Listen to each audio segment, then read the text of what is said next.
Hello बेटा, जय chemistry. Next lecture में हमने देखा था पिछले वाले में कि किस तरीके से होमोसाइक्लिक और हेट्रोसाइक्लिक कंपाउंड फाइंड करते हैं, ठीक है बेटा।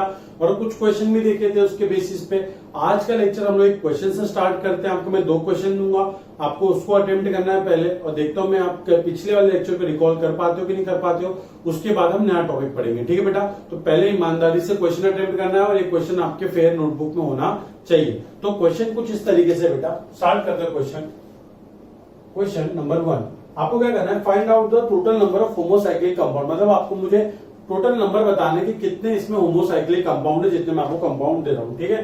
तो आपका क्वेश्चन है बेटा कि find out total number of homocyclic compound, ठीक है बेटा।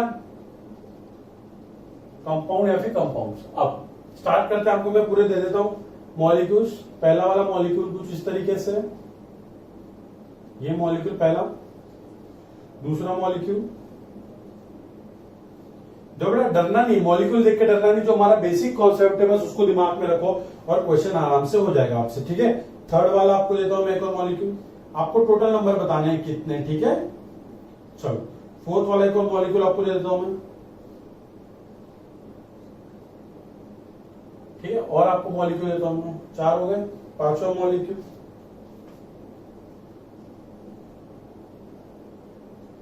ठीक बेटा। एक और मॉलिक्यूल देता हूं मैं आपको, ये थोड़ा सा बड़ा मॉलिक्यूल देता हूं, थोड़ा सा, ताकि देख के मजा आए कि यार ऐसे मॉलिक्यूल्स भी होते हैं। मतलब कार्बन कैसे कैसे मॉलिक्यूल बना देता है, देखो बेटा इतना बड़ा मॉलिक्यूल। और ये सारे मॉलिक्यूल एग्जिस्ट करते हैं नेचर में, ठीक है। नेचर में क्या, इसको हम बनाते हैं सिंथेटिक, लैब में बनाते हैं, ठीक। और एक और मॉलिक्यूल देता हूं आपको मैं,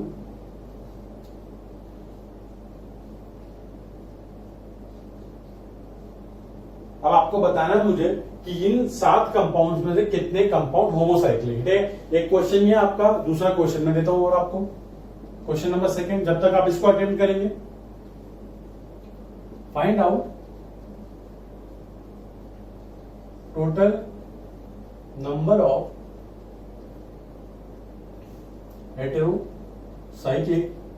बहुत सिंपल है बेटा, क्या करना है आपने को, दिमाग में बस सिंपल डेफिनेशन याद रखनी है कि होमोसाइक्लिक और हेटेरोसाइक्लिक क्या होते हैं बेटा। और एक बार डेफिनेशन अगर आपको समझ में आ गई होगी तो क्वेश्चन आपके लिए बड़ा सिंपल है, ठीक है। और नहीं आता तो बेटा क्या बोलने का, जय केमिस्ट्री, क्वेश्चन अपने आप आ जाएगा, ठीक। क्वेश्चन नंबर 2 करो आप, आपको हेटेरोसाइक्लिक फाइंड करना है। नंबर 1, सेकेंड देता हूं मैं आपको, हेटेरोसाइक्लिक बताना है सेकेंड वाले क्वेश्चन में आपको, ठीक है बेटा। बहुत सिंपल क्वेश्चन है, बस याद रखना कि डेफिनेशन क्या है हमारे होमोसाइक्लिक और हेटेरोसाइक्लिक के लिए। तो इस तरीके के सिंपल सिंपल क्वेश्चन आते हैं, तो ज्यादा दिमाग पे प्रेशर डालना नहीं है, बड़ा सिंपल सिंपल क्वेश्चन है बेटा, ठीक।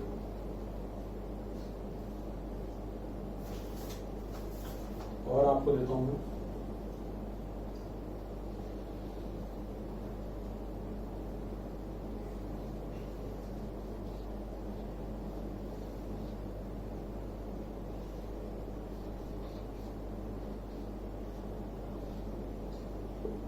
ठीक बेटा। और एक और कंपाउंड देता हूं मैं,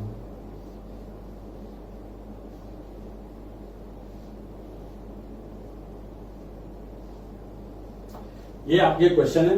जल्दी से पॉज करो और फिर अटेम्प्ट करो, ठीक है बेटा, जल्दी।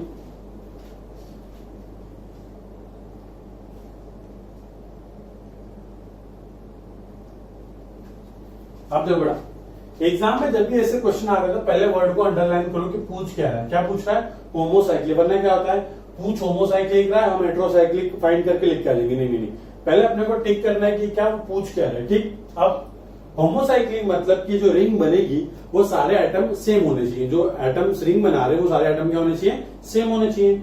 अब यहां देखो 6 मेंबर की रिंग है और 6 के 6 क्या बेटा, कार्बन है। अब चाहे सिंगल बॉन्ड हो डबल बॉन्ड हो, कोई फर्क पड़ता है क्या, नहीं। तो हमारा फर्स्ट वाला क्या है, होमोसाइक्लिक कंपाउंड है। सेकंड में देखो बेटा 5 मेंबर की रिंग है बट एक एटम ऑक्सीजन आ गया जो कि क्या है, अदर देन कार्बन है, तो ये हेटेरोसाइक्लिक हो गया है, तो होमोसाइक्लिक नहीं है। यहाँ देखो 5 कार्बन एक नाइट्रोजन 6 मेंबर की रिंग बना रहे हैं, बट एक नाइट्रोजन जो कि एक हेटेरो एटम में आ गया, इसकी वजह से ये भी होमोसाइक्लिक नहीं है।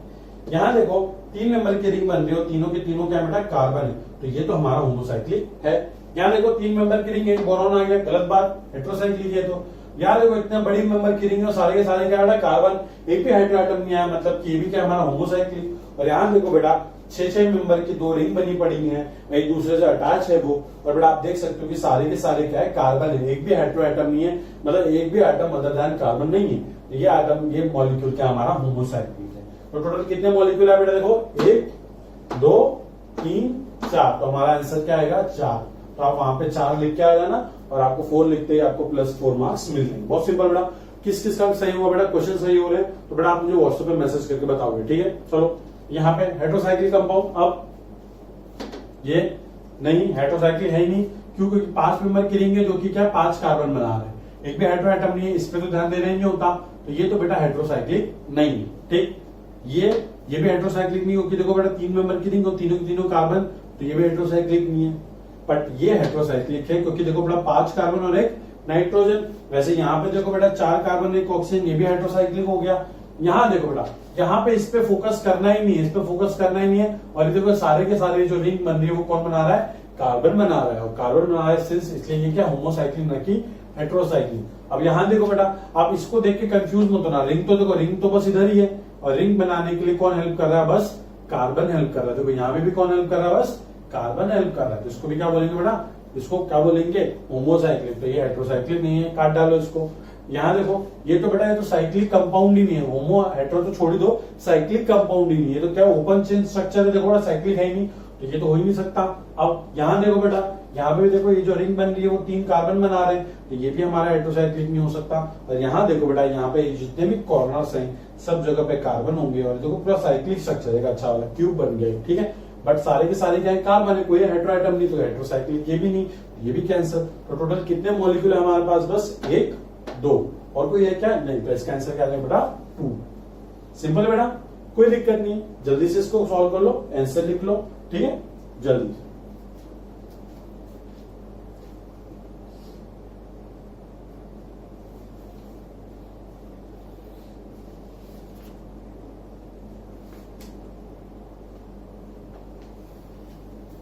आई होप आप लोगों ने बेटा लिख लिया होगा, ठीक।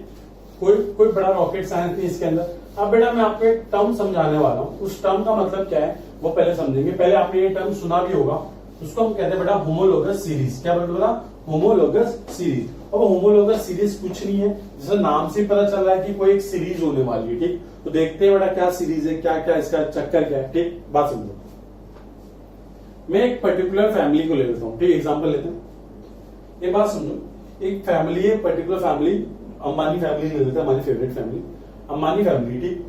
अब अंबानी फैमिली में एक बच्चा पैदा हुआ, ये बच्चा ए है, ठीक। अब क्या हुआ, ये बच्चा, अब ऐसे और बच्चे पैदा हो गए अंबानी फैमिली में, तो ये बच्चा तो बड़ा होता जाएगा, दूसरा बच्चा छोटा, तो ऐसे टोटल 3-4 बच्चे पैदा हो गए, ठीक।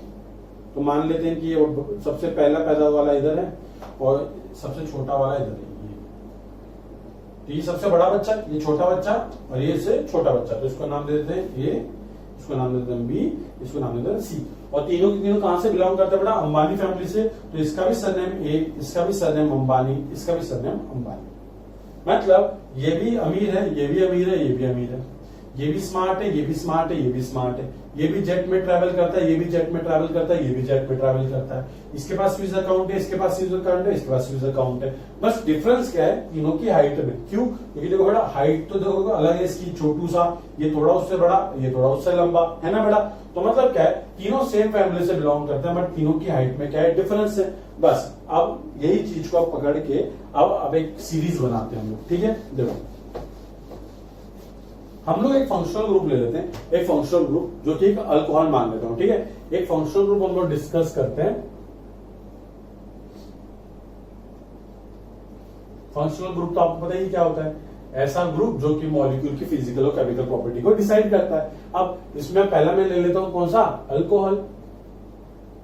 और अल्कोहल को रिप्रेजेंट कैसे करते हैं बेटा, OH, मतलब जहां पे OH अटैच है, मतलब हमको पता चल जाना चाहिए वो क्या है, अल्कोहल फंक्शनल ग्रुप है। है ना बेटा। तो एक बात समझो, अल्कोहल इसका फर्स्ट मेंबर हम अगर बनाना चाहें तो किस तरीके से बनाऊंगा मैं, देखो ना CH3OH, ये सबसे स्मॉलेस्ट मेंबर पॉसिबल है अल्कोहल का, जिसके अंदर एक कार्बन हो और एक OH अटैच हो, है ना बेटा। अब मेरे को इससे बड़ा वाला अल्कोहल बनाना होगा तो मैं क्या करूंगा, एक कार्बन और ऐड कर दूंगा इसके अंदर, तो क्या हो जाएगा CH3 CH2OH, समझ में आ रहा है। अब मुझे इससे और बड़ा अल्कोहल बनाना तो मैं क्या करूंगा, इसके अंदर एक और CH2 ऐड कर दूंगा, है ना बेटा। इसके अंदर एक और CH2 ऐड कर दो, तो देखो बेटा क्या हो रहा है, आप देख सकते हो किस तरीके से लोग की हाइट बढ़ती जा रही, मतलब लेंथ बढ़ती जा रही है ना बेटा।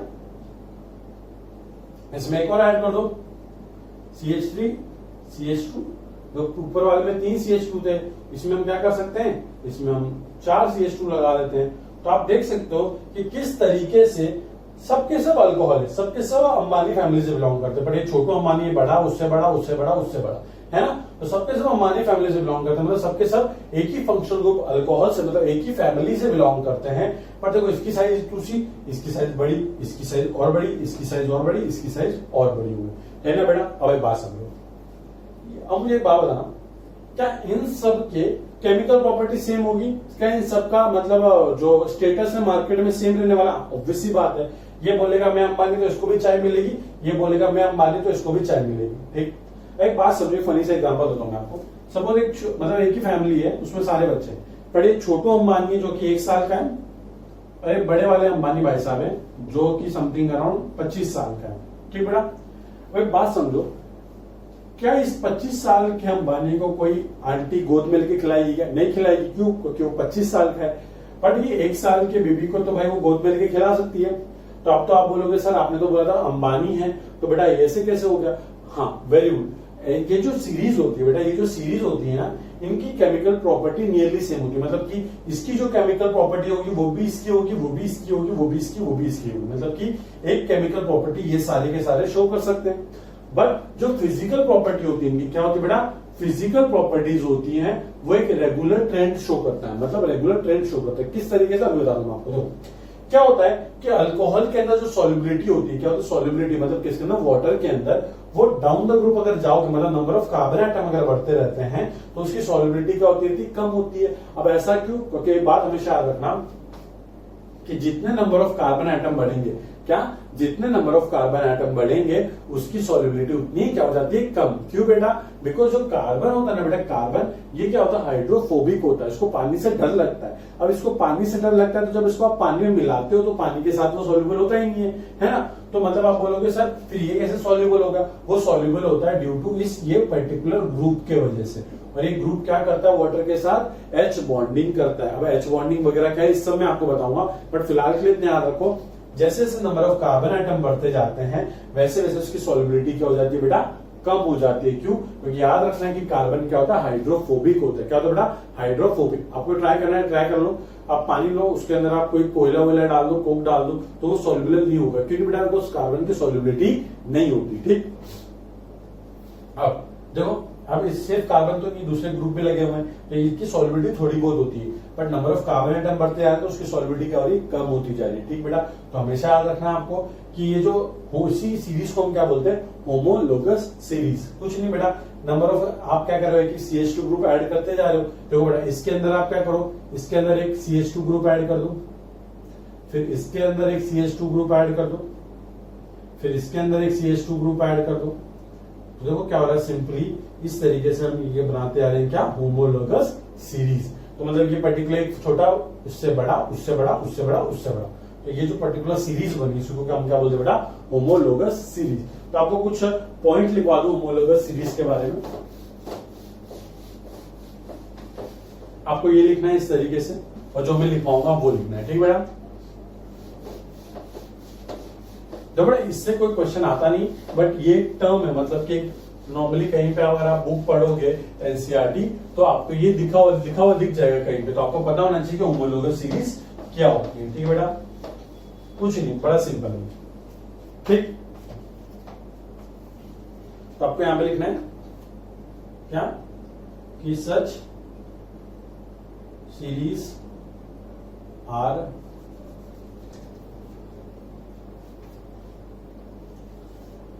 such series is known as double ऐसे कोड डाल दो उसमें होमोलोगस सीरीज। ठीक है बेटा, होमोलोगस सीरीज। और बेटा ईच मेंबर को हम क्या बोलते हैं? होमोलोग। ठीक, इतना याद रखना चाहिए। इसको होमोलोगस सीरीज बोला, ईच मेंबर को क्या बोलते हैं? होमोलोग बोलते हैं। अब आपको यहीं पे लिखवा देता हूं।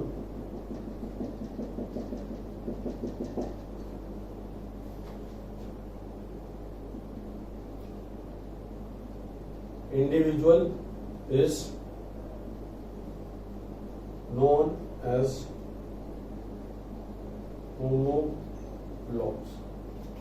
ठीक, कुछ नहीं, इंडिविजुअल को हम होमोलॉग्स बोलते हैं और इन सबको एक साथ क्या बोलते हैं? Homologous series. अब ऐसा नहीं कि ये सीरीज बस यहां तक रहती है, नीचे तक जा सकती है। ठीक है, बट इट्स लाइक कि 1 2 3 4 5 6 7 8 9 10 जाते रहेगा। तो इसको हम क्या बोल रहे हैं? पर्टिकुलर सीरीज, जिसे हम लोग एपीजीपी बोलते हैं। कैसे? वो सीरीज है, वैसे ये भी क्या है? सीरीज है। ठीक, और इस सीरीज में अगर आप एक चीज नोट करो तो एक सीरीज दूसरी सीरीज से कितना यूनिट आ गया बेटा? बस एक CH2 यूनिट आ गई। ठीक है बेटा, अब एक याद रखो, आप इसका हम जनरल फॉर्मूला डिराइव कर सकते हैं। किस तरीके से?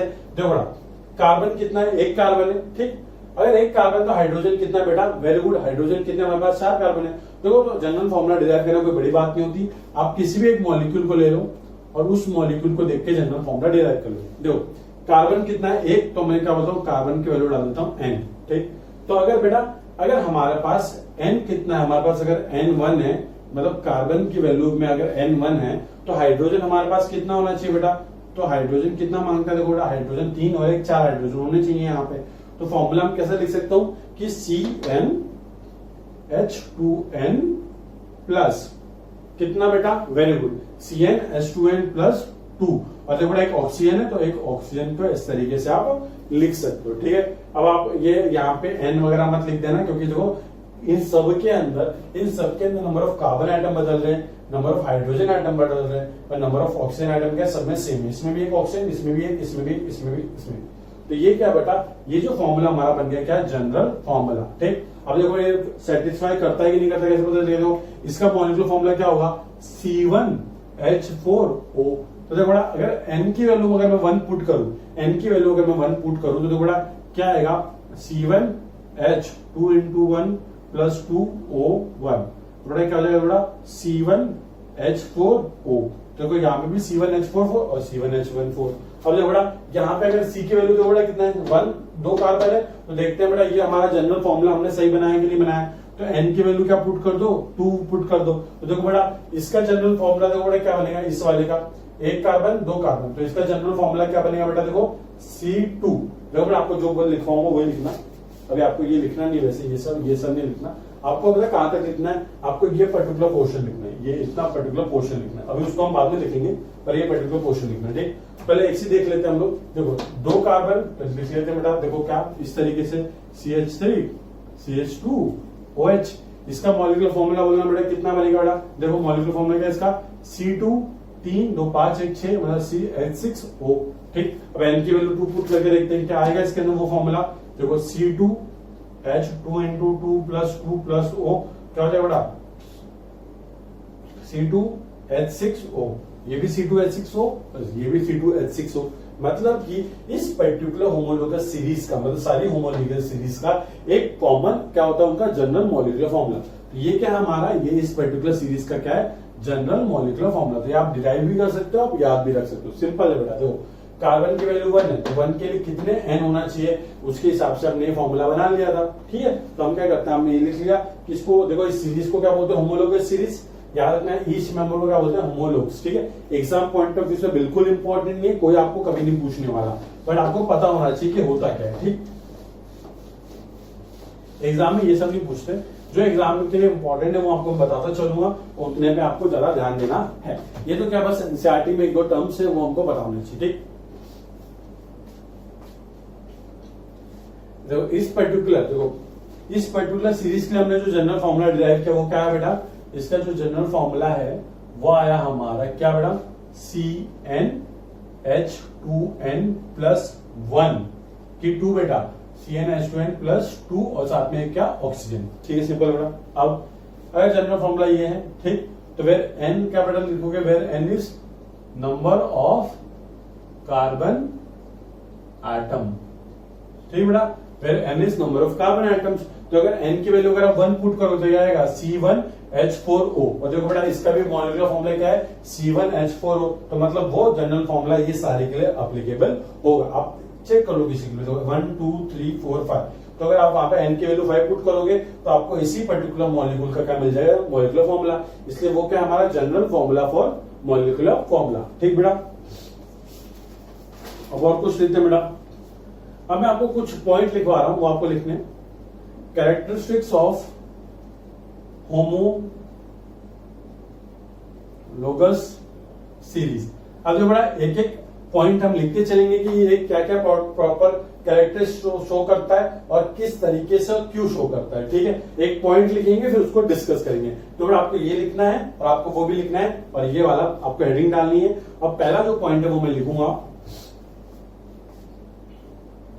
They have same general formula.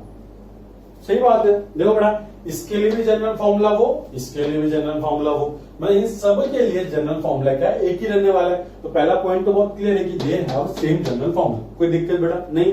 आप देखो बेटा, ये जो आपका जनरल फॉर्मूला है ना बेटा, ये आप डिराइव कर सकते हो, कोई रटने की जरूरत नहीं। ठीक, अब ये 1 हो गया। सेकेंड, अभी बात समझो बेटा, ये इसके पास OH लगा हुआ है, मतलब इसके पास फंक्शनल ग्रुप OH है। इन सबके पास एक ही फंक्शनल ग्रुप है जो कि क्या है, OH है। और हमने क्या बोला कि फंक्शनल ग्रुप वो एटम या फिर ग्रुप ऑफ एटम होता है जो मॉलिक्यूल की केमिकल प्रॉपर्टी डिसाइड करता है ना बेटा। अब एक बात समझो बेटा, अगर ये OH सबके पास सेम है, मतलब ये सबके सब एक ही फंक्शनल ग्रुप से बिलोंग करते हैं, अगर ये सबके सब अल्कोहल हैं, तो बेटा इनकी केमिकल प्रॉपर्टी क्या होगी, सेम। क्यों सेम होगी, क्योंकि इन सबके पास फंक्शनल ग्रुप क्या है, सेम है। मतलब इट्स लाइक कि अगर हमारे पास 4 दोस्त है आपके और चारों के चारों अगर अंबानी फैमिली से बिलोंग करते हैं, तो चारों के खाने पीने का तरीका, चारों के ब्रेकफास्ट का मेन्यू, चारों के कार की वैल्यू, चारों का बैंक बैलेंस क्या होगा बेटा, सेम। क्यों, क्योंकि वो एक ही फैमिली से बिलोंग करते हैं। वैसे ये सबके सब मेंबर बेटा एक ही फंक्शनल ग्रुप से बिलोंग करते हैं, तो इन सबके आपकी केमिकल प्रॉपर्टी सेम होगी। अगर मैं आपसे पूछूं कि वो चारों का सब कुछ सेम क्यों, तो आप बोलोगे बिकॉज वो एक फैमिली से बिलोंग करते हैं। वैसे ही बेटा इन सबकी केमिकल प्रॉपर्टी सेम होती है। क्यों, बिकॉज ये एक ही फंक्शनल ग्रुप से बिलोंग करते हैं। ये हमारा क्या है, सेकेंड पॉइंट। आप लिखेंगे यहां पे कि they have identical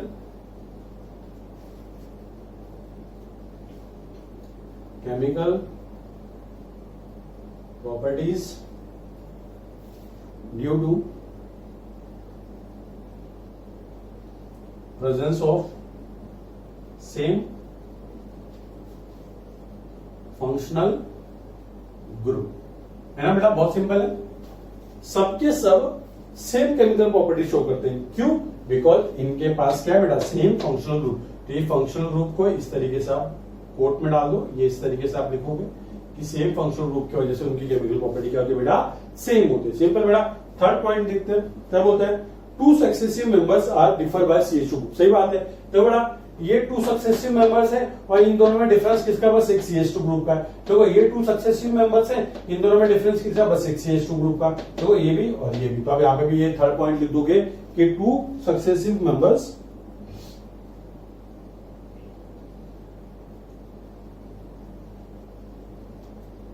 are differ by CH2 group. इस तरीके से लिखोगे आप, CH2 को दोनों तरफ इस तरीके से डैश मार के। इसका मतलब क्या होता है, यहां पे भी कुछ हटा है ऐसे, वहां पे भी कुछ हटा दे। डैश का मतलब क्या होता है कि वो पर्टिकुलर ग्रुप किसी दूसरे ग्रुप से या दूसरी चेन से अटैच है। ठीक है, बहुत सिंपल है। अब एक बात समझो, सपोज अंबानी फैमिली, ठीक है, सपोज अंबानी फैमिली, ये अंबानी फैमिली का 1 साल का बेटा है, ये 10 साल का बेटा है, ये 20 साल का बेटा है, 30 साल का बेटा है, 40 साल का बेटा है। ठीक है, सेम फैमिली से बिलोंग करते हैं, पर ये 1 साल का बेटा, ये 10 साल का बेटा, ये 20 साल का, 30 साल का, ये 40 साल का। एक बात बताओ बेटा, अगर मैं आपसे पूछूं कि एक आंटी आती है इनके घर में और आंटी को क्या बच्चे खिलाना पसंद है, तो आंटी को क्या करेगी, आंटी गोद में उठा के बच्चों को खिलाएगी। अब एक बात बताओ कि अगर मैं बोलूं कि आंटी बच्चे को खिलाएगी, उसकी tendency down the group increase होगी डिक्रीज होगी? डिक्रीज होगी। क्यों? क्योंकि देखो आंटी छोटे बच्चे को तो गोदी में उठा लेगी, पर 10 साल का हुआ तो गोदी में उठाना और डिफिकल्ट, 20 साल का हो गया तो और डिफिकल्ट गोदी में उठाना, 30 साल का हो गया तो और डिफिकल्ट गोदी में उठाना, और 40 साल का हो गया तो बिल्कुल नहीं उठाएगी, बोले अंकल तो है ना बेटा। तो मतलब क्या है, जैसे डाउन द ग्रुप जा रहे हैं तो एक पर्टिकुलर मतलब कि आंटी का बच्चे को गोदी में उठा के खेलने की जो टेंडेंसी हो गया होती है कम होती जाएगी। इवन तो वो सेम ग्रुप से बिलोंग करते हैं, बट दोनों सबके साइज क्या डिफरेंस है। बस इसी वजह से बेटा इसी को हम क्या बोलते हैं, फिजिकल प्रॉपर्टी में ट्रेंड। ट्रेंड का मतलब क्या होता है कि एक पर्टिकुलर फैशन में ऑर्डर फॉलो करता है, मतलब कि डाउन द ग्रुप जाओगे तो डिक्रीज होगी, या फिर डाउन द ग्रुप जाओगे तो फिर इंक्रीज होगी। जैसे मैंने आपको बताया कि सॉल्युबिलिटी, जो कि क्या फिजिकल प्रॉपर्टी है। अब सॉल्युबिलिटी देखो बेटा, डाउन द ग्रुप जा रहे हैं तो नंबर ऑफ कार्बन एटम क्या हो, इंक्रीज। देखो यहाँ पे 1, यहाँ पे 2, यहाँ पे 3, यहाँ पे 4, यहाँ पे 5, 6। तो इस तरीके से नंबर ऑफ कार्बन एटम क्या हो रहे, इंक्रीज हो रहे। और मैंने आपको बताया कि नंबर ऑफ कार्बन एटम बढ़ेंगे तो सॉल्युबिलिटी इन वाटर क्या होती है, डिक्रीज। क्यों? बिकॉज कार्बन क्या होता है, हाइड्रोफोबिक होता है, उसको पानी से क्या लगता है, डर लगता है बेटा, है ना। तो उसी तरीके से जैसे नीचे जाओगे तो सॉल्युबिलिटी सपोज इसकी क्या है, एक्स है, तो इसकी एक्स से कम, इसकी और कम, इसकी और कम, इसकी और कम। तो आपको यहाँ पे लिखना है कि इसके अंदर आपको एक फिजिकल प्रॉपर्टी में ट्रेंड फॉलो करने को मिल रहा है। ठीक है, देखेंगे कि they show some regular trend in physical property. ठीक है बेटा, तो ये कुछ 4 पॉइंट है, आपको पता होने चाहिए। ठीक है, जल्दी से इसको छाप लो बेटा।